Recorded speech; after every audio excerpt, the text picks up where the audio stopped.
రాతికి కింద వైపు పోసుకుట్టొస్తే పైన తేడా అని చెప్పుకున్నాం కదా, మరి పైన పోసుకుట్టొస్తే కింద బుట్ట తేడా ఉంటుందండి మ్యాక్సిమం 99%. చూడండి ఇక్కడ 2 నట్లు ఉన్నాయి కదా చిన్న చిన్నవి, అవైతే చిన్న టన్నస్కులు ఇచ్చుకుని విప్పేస్తున్నాను. ఈ విధంగా విప్పేసుకుని వేరు చేసామనుకోండి మధ్యలో మనకి దారం పోగులు కానీ డస్ట్ కానీ ఉంటుందన్నమాట.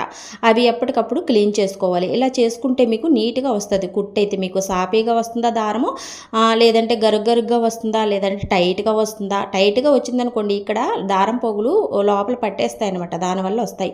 ఇవన్నీ ఒకసారి చెక్ చేసుకుని శుభ్రం చేసుకుని పెట్టుకోవాలి. ఇలా కాకుండా బుట్టలను మారుస్తూ ఉంటారు చాలామంది. ఈ బుట్ట పాడైపోయింది అనుకుంటారు. కాదు, బుట్ట చానాళ్ళు వచ్చేస్తుందండి.